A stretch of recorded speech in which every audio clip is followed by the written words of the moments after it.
અને હવે વાત છોટાઉદેપુરની કરીએ, જ્યાં ક્વાંટ તાલુકામાંથી ગુજરાત અને મધ્યપ્રદેશને જોડતો 15 કિલોમીટરનો ક્વાંટ નવલાજા રેણદા માર્ગ બિસ્માર હાલતમાં ફેરવાઈ જતા વાહન ચાલકો માટે જીવનું જોખમ ઊભું થયું.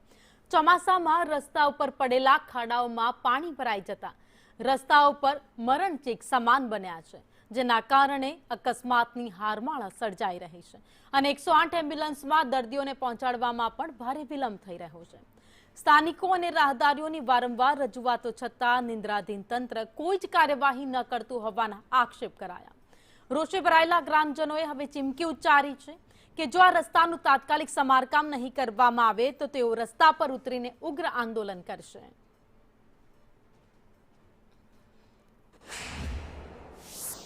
હા, અમારે રોડની માંગ છે કે કેટલા સમયથી રોડ બેદરકારીમાં ફરે છે. બેદરકારી એટલા મોટા ઊંડા ખાડા છે, 6-7 ફૂટના ખાડા છે. આ રોડના લીધે એક્સિડન્ટો બી થાય છે અને ગાડીઓ પલટી મારે છે.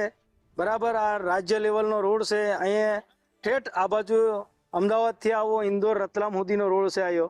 બરાબર, એમાં એ તકલીફ છે કે આ રોડને એટલા 6-7 ફૂટના ખાડા પડી ગયા છે. રોડો અહીંયા ડ્રાઈવર કઈ રીતે ગાડી ચલાવી શકાય અને માણસો બી અહીંથી સ્કૂલના છોકરા ચાલીને બી કઈ રીતે જવું, એટલો બધો જોખમી રોડ બની ગયો. આ રસ્તો મધ્યપ્રદેશ ને ગુજરાત લગતો જોરતો રસ્તો છે, 13 કિલોમીટરનો. બરોબર, આ રસ્તાની એટલી હાલત ખરાબ થઈ છે ને કે 4-4 ફૂટના ખાડા પડી ગયા.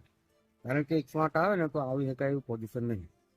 બરોબર, અને તમે મધ્યપ્રદેશમાં તો હોસ્પિટલમાં પૂછી શકો છો, એ લોકો વખત થઈને આવે છે, એ સીધા હોતું નહીં લોકોને. તો 13 કિલોમીટર એટલે દર્દી જતા કવાંટ મરી ગયા એવી હાલત છે. આ રોડ કવાંટ થી રેણદા એટલે ગુજરાત થી મધ્યપ્રદેશ ને જોડતો માર્ગ છે. આ માર્ગ ને બહુ ખરાબ છે.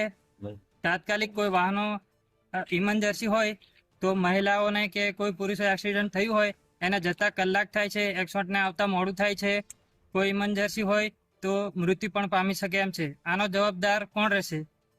અને આ સ્કૂલ બાળકો સ્કૂલ જવા આવવા પણ બહુ તકલીફ છે, વાહનો જવા માટે પણ બહુ તકલીફ છે.